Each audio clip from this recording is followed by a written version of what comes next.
Seja Anjo da Esperança, ligue 0 operadora 12 21 27 30 30 ou acesse nosso site. Sou anjo, sou novo tempo.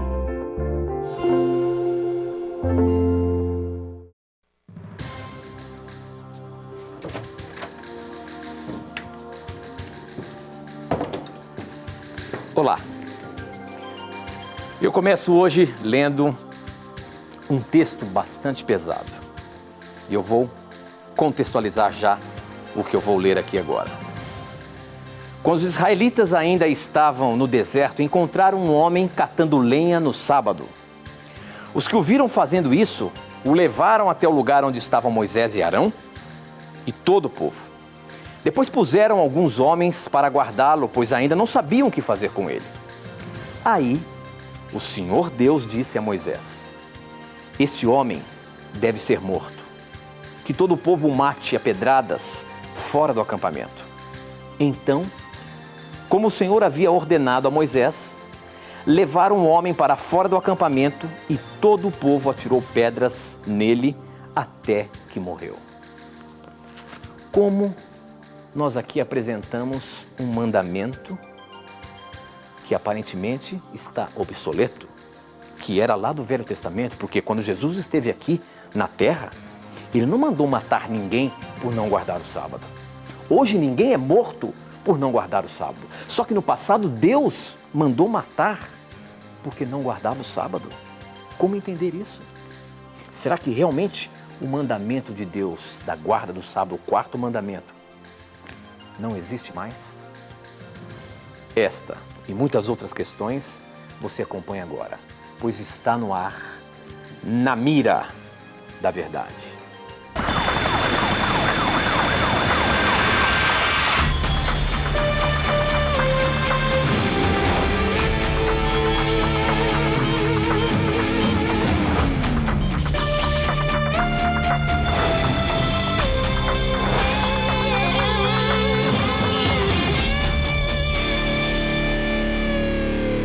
Já nos conectamos com o Brasil e o mundo, através das ondas do rádio, da internet e da TV Novo Tempo, espalhada por todo o nosso país. É certo sim que um pouquinho mais tristes pela história da nossa cultura futebolística aí, onde nós tivemos algumas decepções, mas eu acho que nos traz um sentimento muito interessante.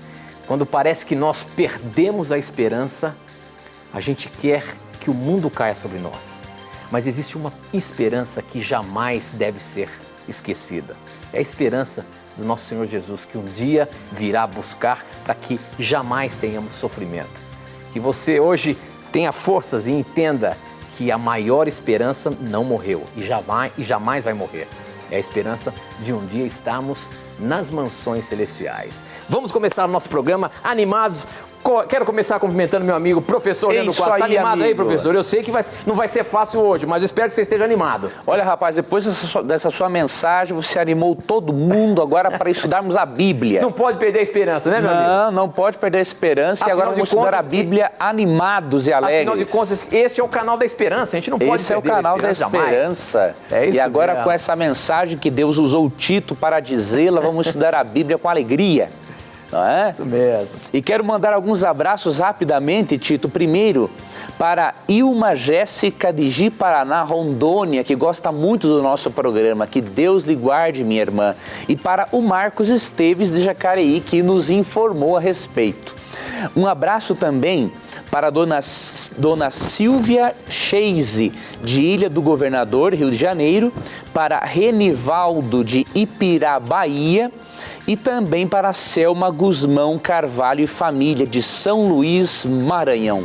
Que Papai do Céu guarde a vocês e obrigado pela maneira carinhosa como vocês têm acompanhado o nosso programa. Muito bem, professor. Bom, nós abrimos o programa e já eu falo como é que você faz para poder participar do nosso programa, mandando as suas perguntas. Mas nós abrimos o programa lendo um texto muito pesado, professor, com relação à guarda do sábado. A gente vendo esse fato que aconteceu aqui na Palavra de Deus, no livro de Números, onde Deus manda matar um homem porque ele estava catando algumas lenhas no sábado, a gente fica assim, como que a gente pode explicar isso nos dias de hoje, que o mandamento de Deus, o quarto mandamento, lembra-te do dia do sábado, não está em desuso? Porque mesmo Jesus, quando esteve aqui, ele não pediu para que ninguém fosse morto por causa do sábado, professor. E aí, como é que fica então? Agora você está em xeque, meu amigo.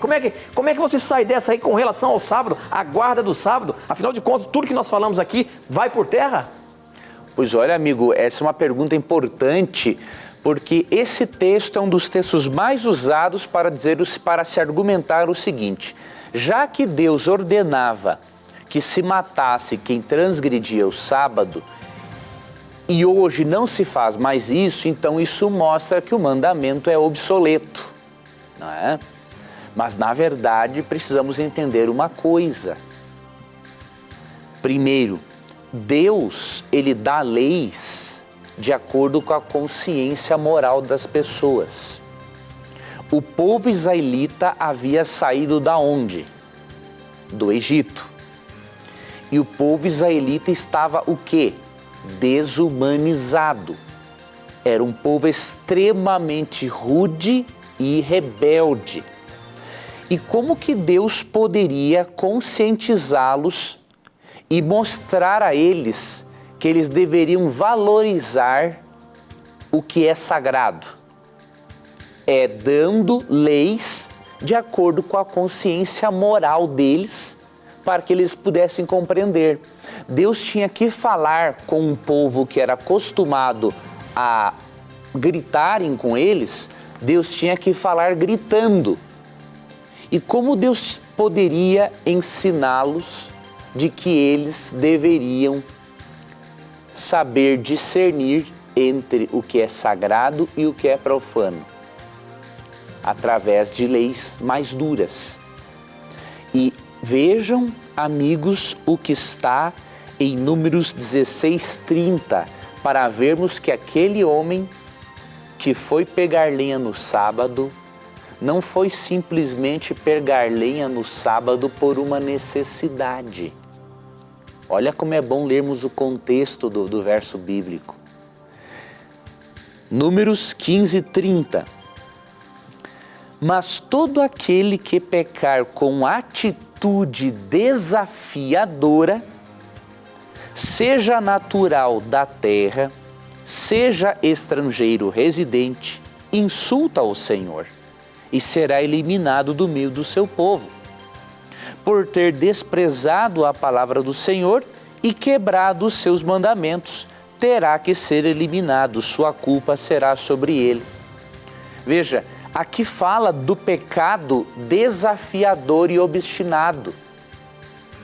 E depois que se fala desse pecado desafiador e obstinado, no verso 32 menciona um homem pegando lenha no sábado. Então o que isso aqui nos ajuda a entender? Que esse indivíduo era tão obstinado, que esse que saiu lá da escravidão egípcia, desumanizado, que ele pensou o seguinte: Deus falou isso? Então eu vou mostrar quem é que manda aqui. Quem manda na minha vida sou eu.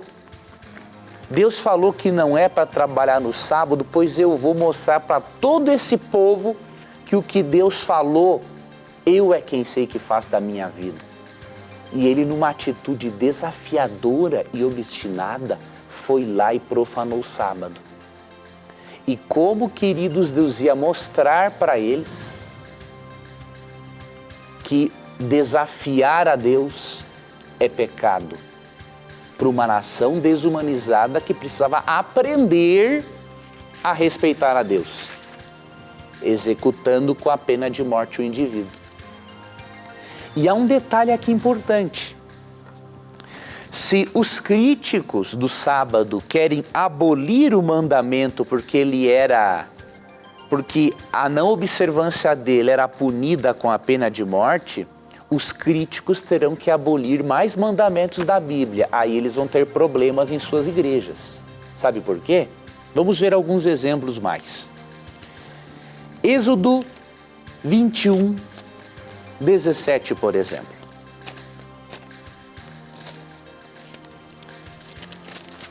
Nós temos que ser coerentes com o texto bíblico. Quem amaldiçoar seu pai ou sua mãe terá que ser executado.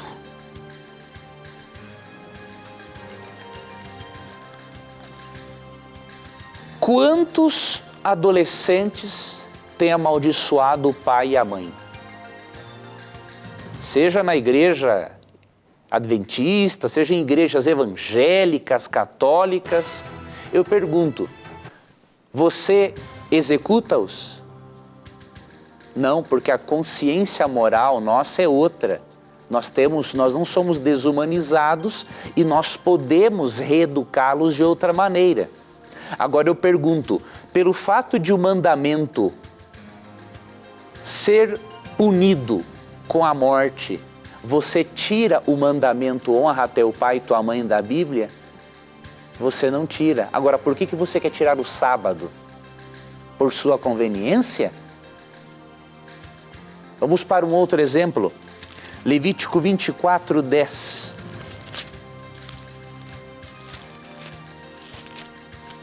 E aí finalizaremos a resposta a esse texto. Levítico 24, 10. Aconteceu que o filho de uma israelita e de um egípcio saiu e foi para o meio dos israelitas. No acampamento, houve uma briga entre ele e um israelita. O filho da israelita blasfemou o nome de Deus, não é? Com uma maldição. E então o levaram a Moisés. O nome de sua mãe era Selomite, filha de Dibre, da tribo de Dan. Deixaram-no preso até que a vontade do Senhor lhe fosse declarada. Então o Senhor disse a Moisés, leve o que blasfemou para fora do acampamento. Todos aqueles que o ouviram colocarão as mãos sobre a cabeça dele e a comunidade toda o apedrejará.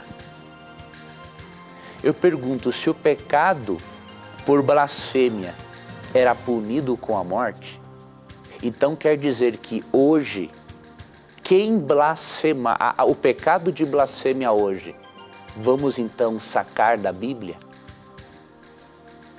Vocês perceberam a incoerência deste argumento? Temos que abolir o sábado, porque quem transgredia o sábado naquele contexto era punido com a morte. Então, se é assim, vamos abolir o mandamento honra teu pai e tua mãe, porque ele também era punido, a transgressão dele também era punida com a morte. E vamos abolir o mandamento que diz, não é? Honra teu Deus, ama teu Deus acima de todas as coisas, não blasfeme o nome dele. Vamos também tirar esse mandamento da Bíblia, porque ele também era punido com a morte. Olha, argumento muito fraco. Temos que analisar a Bíblia em seu contexto histórico, sociológico e entender que Deus estava reeducando um povo desumanizado para eles aprenderem a respeitar a Deus e as coisas sagradas, ao invés de criarmos desculpas para tirarmos mandamentos eternos e importantes que estão na palavra de Deus. Muito bem, professor. Muito bem. Para você participar do programa, você pode mandar suas perguntas através do SMS. O número é fácil, 12 98151 0101.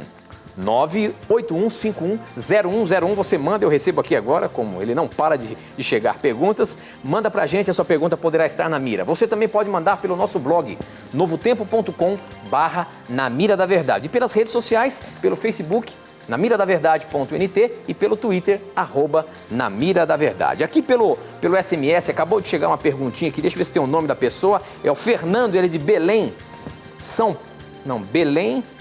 Isso, é de Belém, no Pará. E ele diz o seguinte: Paulo e Jesus tinham opiniões divergentes sobre o comer carnes sacrificadas a ídolos, porque Jesus era contra em Apocalipse 2,14. E Paulo diz que não se deve comer apenas para não se escandalizar a um irmão, lá em 1 Coríntios 8. Afinal de contas, Paulo estava indo contra o que Jesus tinha dito? Como é que é isso? Há uma divergência, uma divergência de opiniões aí entre Paulo e Jesus, professor? O primeiro texto que ele citou, Tito, é Apocalipse 2,14. Apocalipse 2,14. Vamos ler aqui. No entanto, tenho contra você algumas coisas. Você tem aí pessoas que se apegam aos ensinos de Balaão, que ensinou Balaque a armar ciladas contra os israelitas, introduzindo-os a comer alimentos sacrificados a ídolos e a praticar imoralidade sexual. De igual modo, você também tem aí os que se apegam aos ensinos dos nicolaítas. Não, aqui a menção aos animais sacrificados a ídolos é só uma menção, diríamos assim, só para recordar algo do que havia acontecido. O problema aqui da igreja de Pérgamo era o apego aos ensinos dos nicolaítas. Qual era o ensino dos nicolaítas, ensino de Nicolau? Que você poderia prostituir-se, que isso não iria afetar a sua espiritualidade. Então, esse era o ensinamento principal. Cristo só fez uma menção da questão do comer carnes sacrificadas a ídolos, porque ela estava envolvida nessa prostituição aqui toda. Mas o assunto é diferente do contexto de Paulo, né? Lá as pessoas não queriam comer uma carne sacrificada a ídolo e comiam só legumes de tanto medo que aquilo fosse sacrificado a um ídolo pagão. Aqui é diferente. Aqui o indivíduo ia no templo pagão, participava do negócio e ainda se prostituía. Então, os dois problemas são bem diferentes. Agora, ali quando Paulo diz que ele não comia para escandalizar o irmão, então ele está apenas conjecturando a situação ali, era só para mostrar alguma coisa que a gente não deveria fazer aquilo para não escandalizar alguém? Como é que fica? Ele poderia, quem sabe, comer até alimentos impuros, por exemplo? Alimentos impuros não, Tito, porque pelo seguinte, ali em 1 Coríntios 8 até o 10, ele está falando a judeus cristãos. E na mesa de um judeu é impossível, não é, entrar um alimento imundo. Então a questão é realmente a carne sacrificada a ídolos. Então, alimento imundo está fora de questão naquela discussão. Ok, muito bem, professor. Bom, as perguntas não param de chegar aqui pra gente, pelo SMS, pelo Twitter, pelo nosso blog. Tem uma pergunta do Osíris Augusto, ele é de Vera Cruz, São Paulo, e ele diz o seguinte: querido amigo, Tito e professor Leandro Quadro, adoro o programa de vocês e assisto todos eles. Em Mateus 7, 22 a 23, podemos entender que são pessoas que fazem milagres, mas não vivem de acordo com a vontade de Deus. Praticam o desrespeito à lei de Deus. Mas como conseguem fazer milagres? De onde vem esse poder se eles não vivem de acordo com a lei de Deus? E quando Jesus se refere naquele grande dia, que dia é esse? Professor, o que ele quer saber aqui é o seguinte, lá quando fala Mateus que muitos farão milagres em meu nome, mas que Deus não reconhece isso naquele dia... E vão se perder, não é? Vão se perder. Hoje a gente percebe que existe muito desses milagres acontecendo aí. Será que isso se enquadra ao que está dito lá em Mateus, professor? Pois olha, qual é a origem? Que dia é esse? Ele pergunta também que dia é esse que Jesus vai falar isso. É na volta de Cristo, na segunda vinda de Jesus, ali em Mateus 7, 21 a 23, que é o texto que esse irmão citou, muitos farão milagres, expulsarão demônios, e Jesus dirá assim, nunca conheci você. Aparte-se de mim os que praticam a iniquidade, ou seja, não adiantará fazer milagres e expulsar demônios em nome de Jesus, se o indivíduo não pratica o que Jesus ensina. Que coisa triste, não é, Tito? O indivíduo viver fazendo milagres em nome de Jesus Cristo, expulsando demônios e no fim das contas ele perde a salvação dele, porque não foi um amigo de Jesus Cristo. Agora, com que poder ele fez aquilo? A Bíblia responde de forma clara. Apocalipse 16, 14 diz o seguinte: são espíritos de demônios que realizam sinais miraculosos. Eles vão aos reis do mundo inteiro a fim de reuni-los para a batalha do grande dia do Deus Todo-Poderoso. Ou seja, o diabo tem o poder de realizar sinais miraculosos para confundir as pessoas E nós percebemos isso, inclusive, em Êxodo capítulos 7 e 8. Alguns milagres que Moisés fazia, os magos do rei, os magos de Faraó, eles repetiam. O diabo, ele imita coisas que Deus faz para enganar as pessoas. Por isso, amigo, telespectador, ouvinte, internauta, se você basear a sua fé em milagres, você é uma presa fácil do diabo. Baseie a sua fé na Bíblia e aí sim você estará seguro.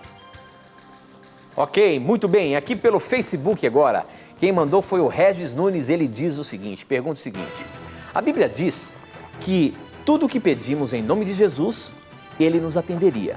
Sendo assim, por que o fazemos e não conseguimos obter a resposta? Onde está o erro? Professor Leandro Quadros, isso é muito comum. Nós pedimos a Deus as coisas que queremos, as coisas que precisamos. Mas muitas vezes parece que a nossa oração não passa do teto. Parece que Deus não atende aquilo que a gente pede, mas Ele prometeu que aquilo que nós pedíssemos, Ele atenderia. Onde é que está o erro disso aí, professor? Por que as minhas preces, os meus pedidos não são atendidos? A Bíblia tem alguma coisa para dizer para a gente? Tem, meu amigo. Tem algumas respostas. Eu vou dar 2 respostas bíblicas e uma resposta com base na minha experiência como pai. Ok.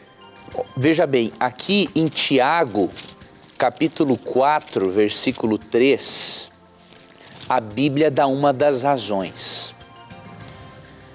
Quando pedem, não recebem, pois pedem por motivos errados, para gastar em seus prazeres.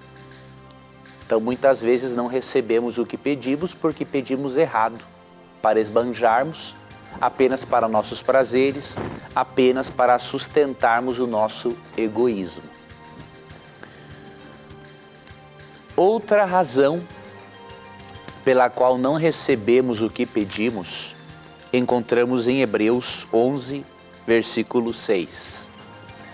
Sem fé é impossível agradar a Deus, pois quem dele se aproxima precisa crer que ele existe e que recompensa aqueles que o buscam. Então, pedir para esbanjar, pedir simplesmente para prazeres e pedir sem fé são coisas que atrapalham a oração.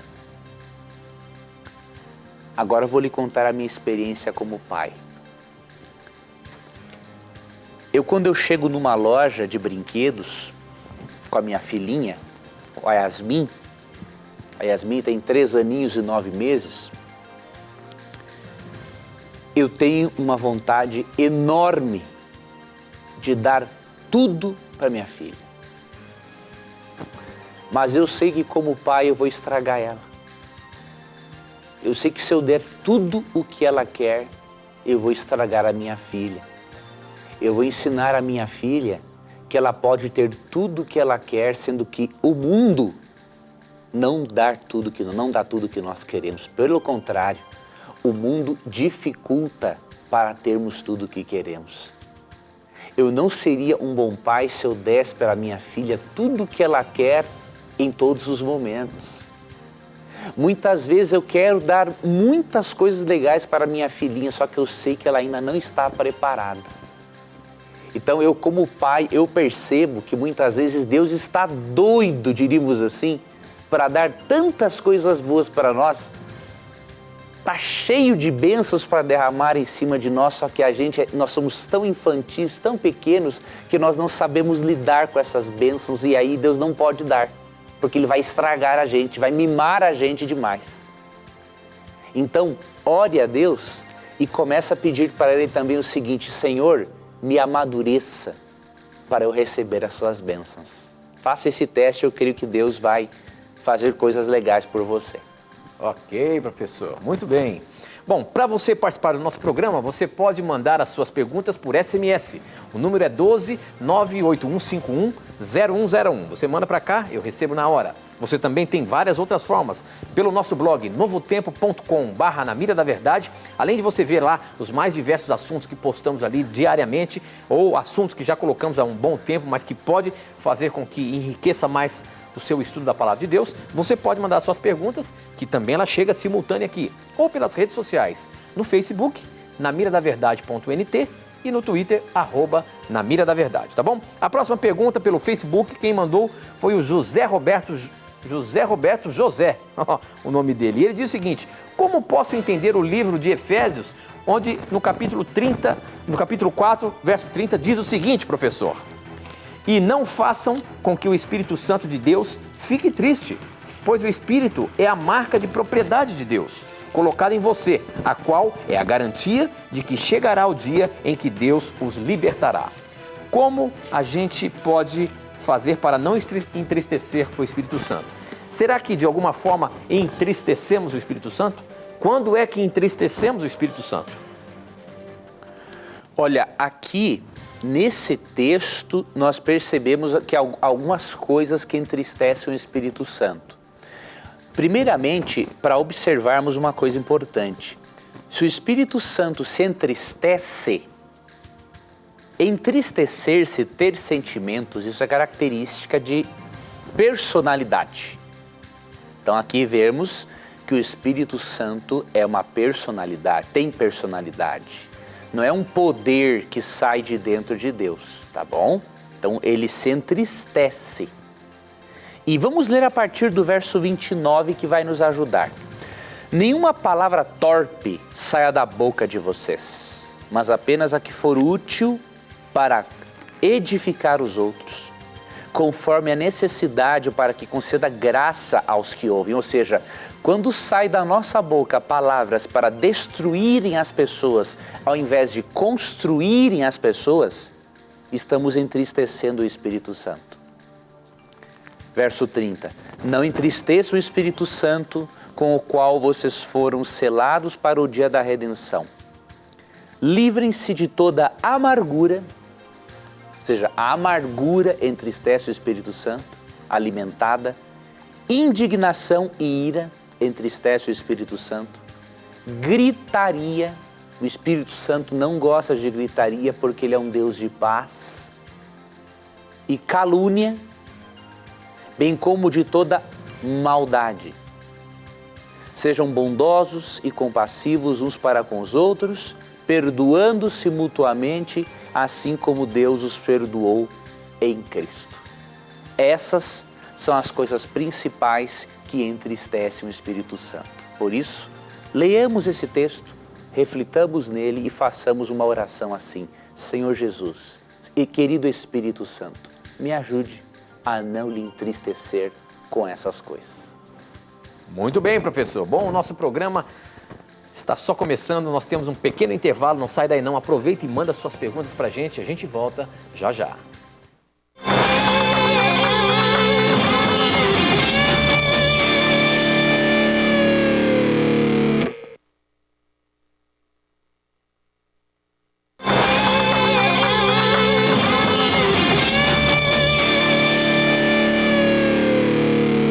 Já estamos de volta, agora são 9 horas e 33 minutos, estamos ao vivo. Se você estiver aí zapeando o seu televisor e caiu aqui na TV Novo Tempo, este é o canal da Esperança e este é o programa Na Mira da Verdade. Um programa em que você faz as suas perguntas e nós respondemos baseados na Palavra de Deus. É à luz da Palavra de Deus que são respondidas as suas perguntas. Portanto, não tenha preconceitos, pergunte o que você quiser. Se você tem alguma dúvida sobre a Bíblia, algum assunto teológico, se você quer aprender mais sobre a Palavra de Deus, quer ver a opinião da Bíblia, manda pra gente e a sua pergunta poderá estar na Mira da Verdade. Obrigado pelo carinho da sua audiência, um abraço especial aos nossos ouvintes da Rede de Rádios Novo Tempo que estão simultaneamente ligados com a gente, onde quer que você esteja aí, sinta o nosso abraço, você ouvinte da Rádio Novo Tempo. E a você que pode estar em qualquer parte do mundo acompanhando a gente pela internet, um abraço especial e obrigado por você estar aqui com a gente. Professor Leandro Quadros, as perguntas não param de chegar aqui, mas tem um torpedinho que chegou aqui, que eu vou colocar agora na mira, meu amigo. Coloque. Deixa eu ver se tem o nome da pessoa aqui. Leandro, olha aí, o seu xará. Opa, um seu xará. Xará está perguntando o seguinte, meu amigo. Boa noite, Tito, professor. Curto sempre o programa de vocês. Apocalipse 2, 28 diz assim: eu lhes darei a mesma autoridade que recebi, a autoridade de meu Pai. Também lhe darei a estrela da manhã. Neste texto, quem é a estrela da manhã? É uma pessoa? É o Espírito Santo? Os católicos dizem que é sua mãe, Maria. Quando Jesus fala isso, sua mãe, Maria. Afinal, quem é essa estrela da manhã? Professor Leandro Quadros. Quem é a estrela da manhã desse texto aí? E é interessante sobre a estrela da manhã, porque aí, como no Apocalipse fala isso, tem um outro livro no Velho Testamento que dá a entender que a estrela da manhã é Satanás. Como que a gente pode entender aí agora, no contexto de Apocalipse, este símbolo ali, estrela da manhã? É algum simbolismo? Jesus estava querendo dizer alguma coisa? Como é que é? Me repete o texto, Tito. É Apocalipse, deixa eu ver aqui, onde é que está o danado agora? Apocalipse 2, 28. 2:28, que diz assim, ó: aos que conseguirem a vitória e continuarem a fazer até o fim a minha vontade, eu darei a mesma autoridade que recebi do meu Pai, autoridade sobre as nações para governá-las com uma barra de ferro e quebrá-las em pedaços como se fosse potes de barro. Eu lhes darei a estrela da manhã. Certo. Aqui é o seguinte, tem um texto aqui que é Apocalipse 22:16, que vai dar resposta ao nosso internauta. Então ele tem que ler Apocalipse 22:16, que diz o seguinte: eu, Jesus, enviei o meu anjo para dar a vocês esse testemunho concernente às igrejas. Eu sou a raiz e o descendente de Davi e a resplandecente estrela da manhã. Então o texto está dizendo que a pessoa receberá a Jesus na sua vida por toda a eternidade. A estrela da manhã aqui é Jesus. Agora, lá no Velho Testamento não tem uma menção da estrela da manhã fazendo uma alusão ao inimigo de Deus, professor? Faz alusão em Isaías 14, 12 a 14, só que quando ele era a estrela da manhã antes da queda. Então, antes da queda, ele era a estrela da manhã. Depois da queda, se tornou Satanás e também diabo. Ah, tá ok. Muito bem. Bom, a próxima pergunta aqui pelo Facebook, quem mandou foi o Maciel Caldas, e ele pergunta o seguinte: por que as tribos de Dan e Efraim não fazem parte das tribos dos filhos de Israel em Apocalipse? Olha outra questão aí, meu amigo.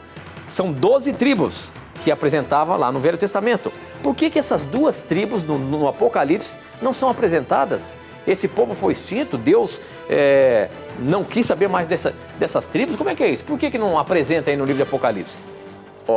Agora, só uma coisinha. Mostra pra gente também o contexto dessas tribos no Apocalipse. Veja bem, ali em Apocalipse 7, Tito, capítulo 7, versos 13 e 4, é onde está o contexto dessas tribos, né? E o que acontece? Existem várias explicações entre os intérpretes para este fato. As mais prováveis são delas, né? De que Dan é mencionada porque não é mencionada porque Dan caiu em idolatria. E uma outra interpretação, que é a que eu assim mais acredito atualmente, posso mudar de opinião, é que não são mencionadas todas as tribos no livro do Apocalipse, que é para dar já a entender que Deus não quer dizer que as tribos mencionadas em Apocalipse são as 12 tribos literais de Israel. Se Deus mencionasse as 12 tribos literais de Israel, aí talvez ele quisesse estar dizendo que as 12 tribos de Israel têm ainda algo a ver com as profecias do tempo do fim. Então, como ele não mencionou as 12 tribos, ele quis dar a entender, o apóstolo João, que as 12 tribos de Israel não são literais, mas que representam o quê? A igreja, o Israel espiritual.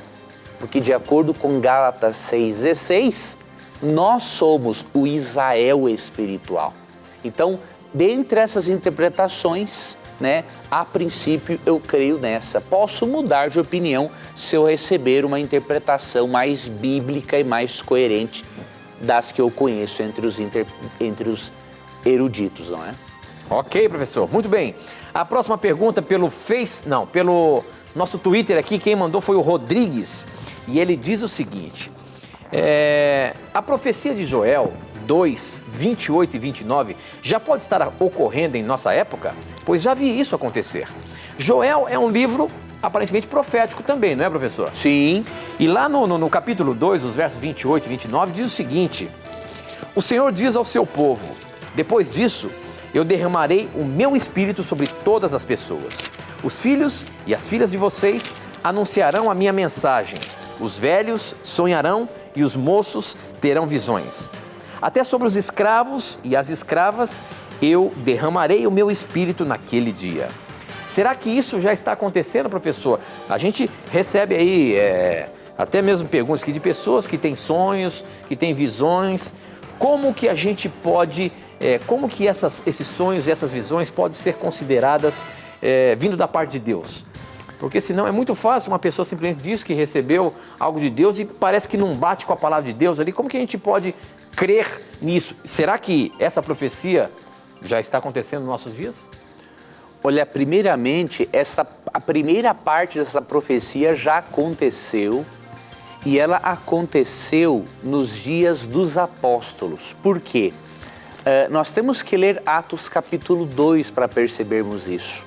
Quando houve a descida do Espírito Santo, em Atos capítulo 2, e os discípulos e apóstolos falaram em línguas, e Pedro começou a pregar, vejam o que Pedro disse a respeito desta pregação e o que ele disse na pregação a respeito deste acontecimento em Atos capítulo 2, que foi o derramamento do Espírito Santo e o dom de línguas.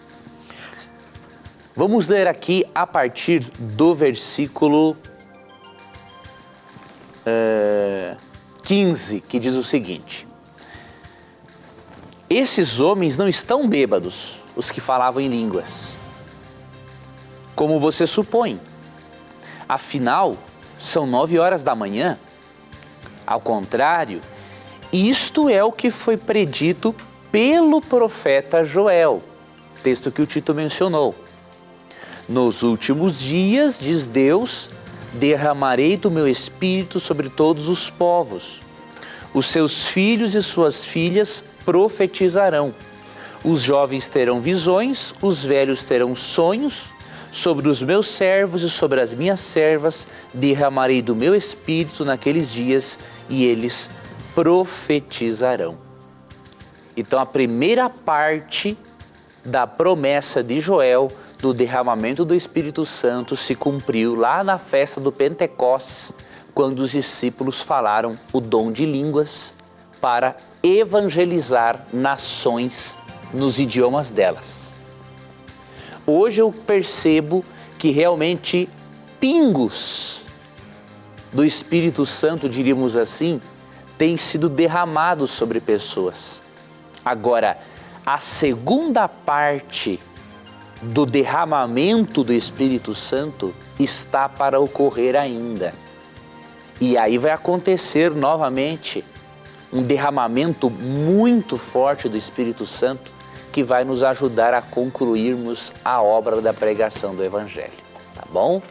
Agora, precisamos esvaziar o próprio eu, permitir que Jesus viva em nós, precisamos estar abertos ao Espírito Santo para que isso possa acontecer. Muito bem, professor. Bom, esse chegou o momento agora de eu apresentar a você esta revista aqui, ó, Verdades para o Tempo do Fim.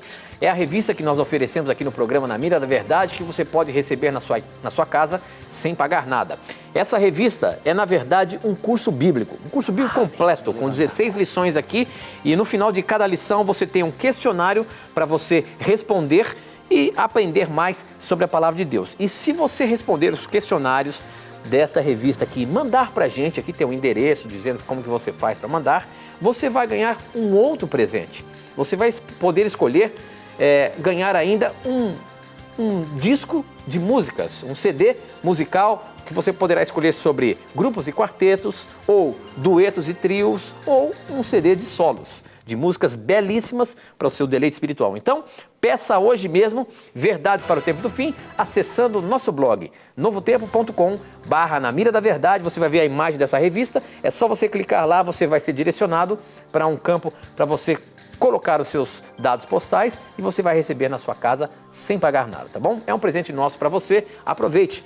Mais de 150 mil pessoas já pediram essa revista, estão estudando e você também pode ter a chance de aprender mais sobre a Palavra de Deus, tá bom? Bom, as perguntas não param de chegar aqui, mais uma aqui no Facebook, deixa eu ver onde é que está a pergunta. Tem uma pergunta aqui interessante, quer ver? Onde é que ela está aqui? São tantas perguntas que a gente acaba chegando aqui. Quem mandou essa pergunta foi a Geucimara e ela diz o seguinte: minha dúvida, Tito, a minha dúvida é a seguinte, por favor responda. Pessoas que matam os animais para comer, eles estão transgredindo o mandamento não matarás? Tem uma passagem na Bíblia que diz que Deus requererá todo o sangue derramado. Será que ao matarmos animais para comer, nós estamos infringindo este mandamento de não matarás, professor? Veja bem, qualquer derramamento de sangue é pecado. Agora, num contexto de pecado e limitações nas quais nos encontramos, Deus autorizou que isso acontecesse. Não é o ideal de Deus, mas Deus autorizou.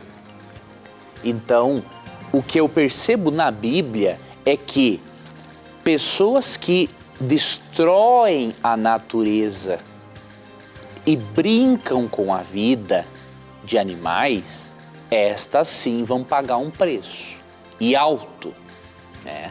Isso a Bíblia mostra em Apocalipse, capítulo 11, versículo 18, se eu não estou enganado. Deixa eu dar uma olhada aqui. É isso mesmo, Apocalipse 11, 18. Então o texto diz assim: as nações se iraram e chegou a tua ira, chegou o tempo de julgares os mortos e de recompensares os teus servos, os profetas, os teus santos e os que temem o teu nome, tanto pequenos como grandes. E chegou o tempo de fazer o que também? Olha aqui, ó. E destruir os que destroem a terra. Então a Bíblia, e nesse sentido a Bíblia é bem clara.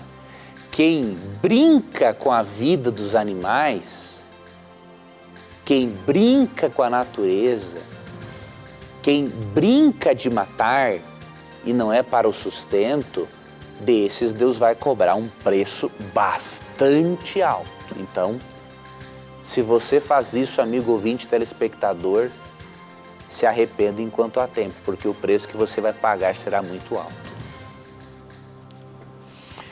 Professor, aqui pelo SMS, nós falamos ainda há pouco sobre o livro de Efésios, no capítulo 4, verso 30, mas aqui veio uma outra pergunta baseada nesse mesmo versículo, que diz o seguinte: na Bíblia, em Efésios 4, 30, fala que o Espírito Santo é o selo de Deus com o seu povo, mas a Igreja Adventista afirma que é o sábado.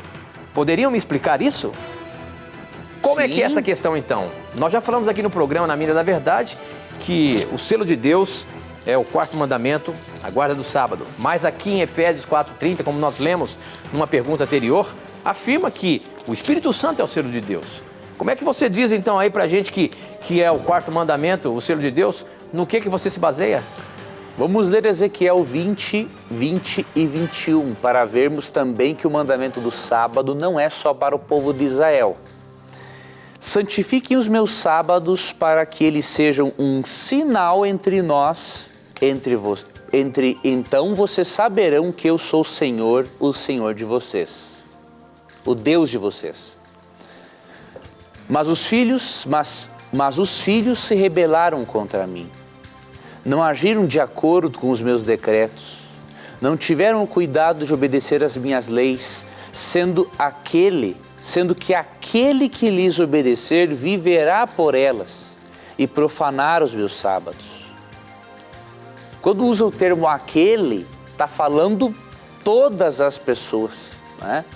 Então veja, aqui diz que santificar o sábado faz com que o sábado seja um sinal de identificação entre Deus e o ser humano.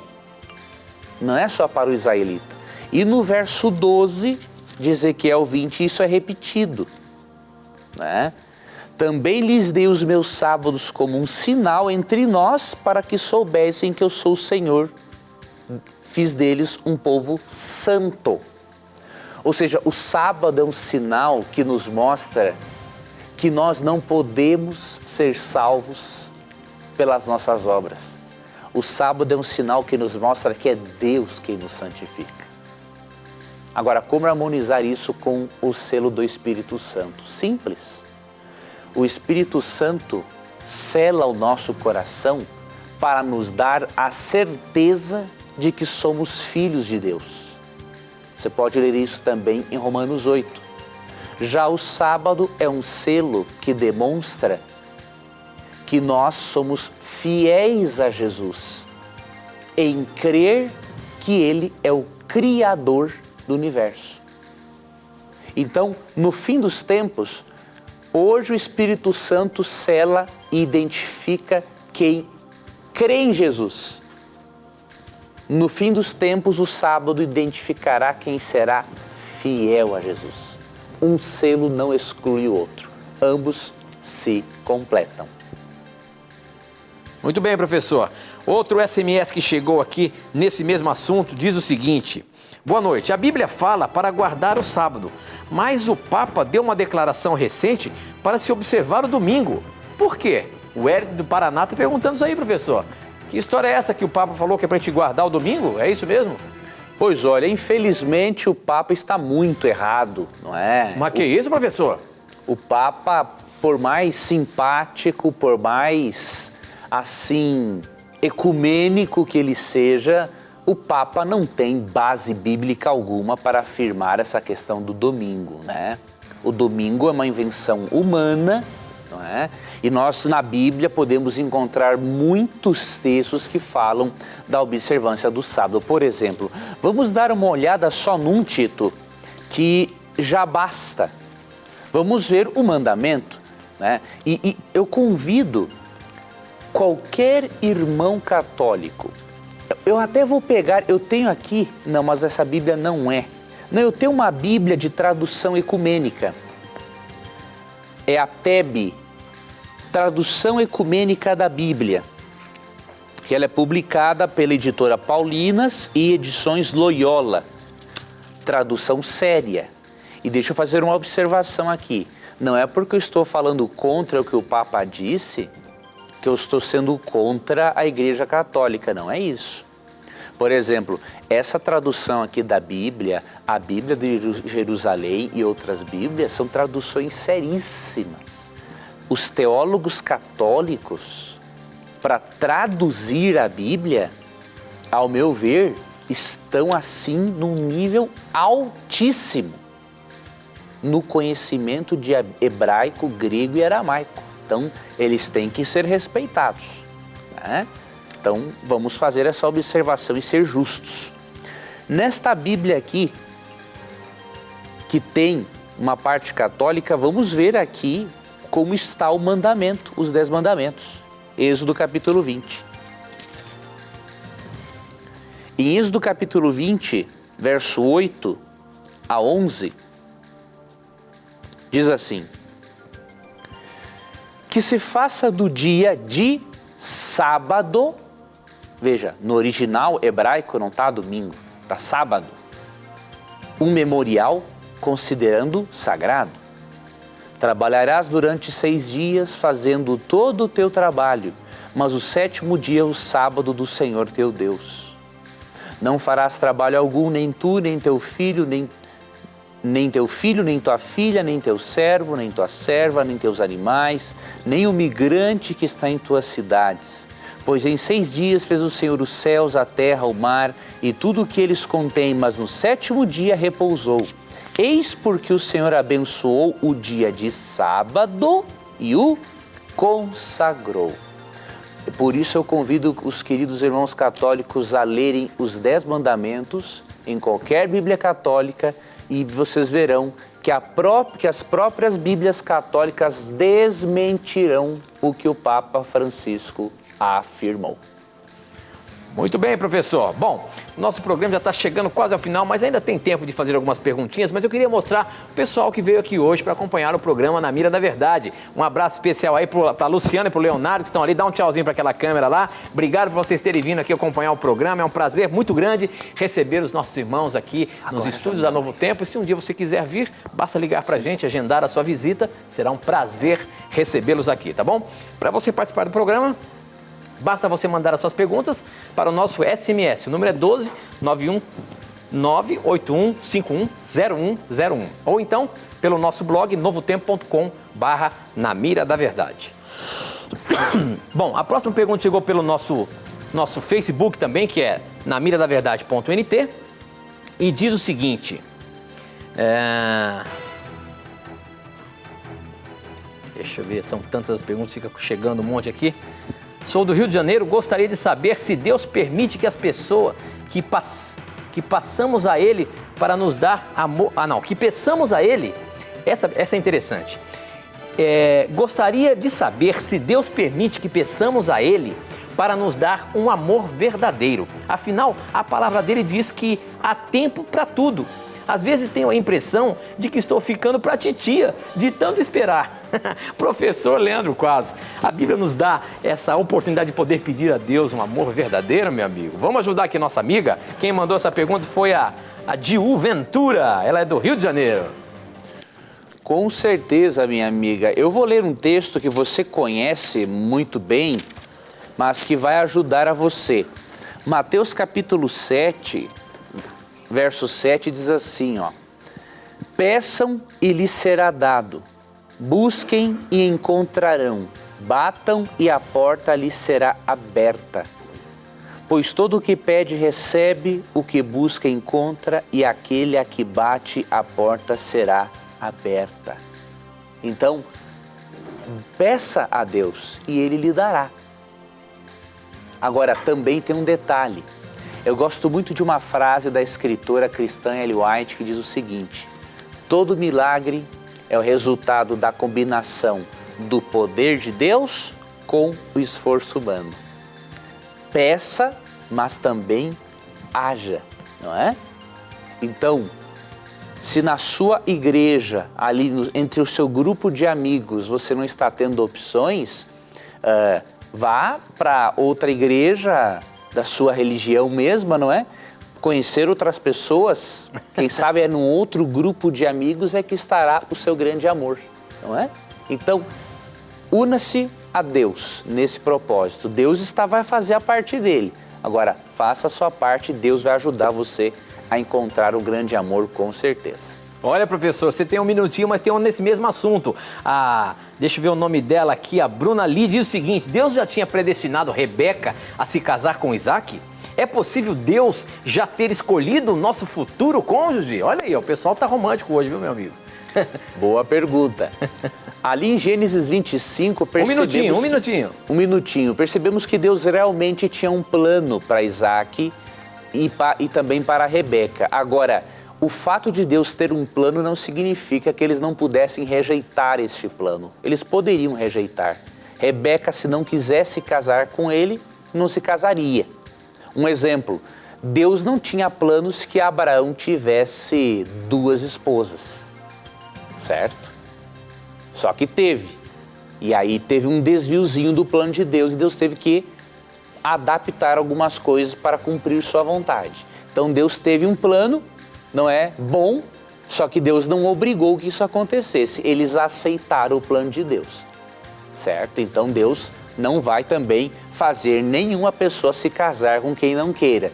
Deus quer que as pessoas tenham uma química uma com a outra para elas se gostarem, não é? Deus não quer que ninguém, por exemplo, acorde ao lado de alguém na cama e olhe assim: meu pai do céu, de novo, não é?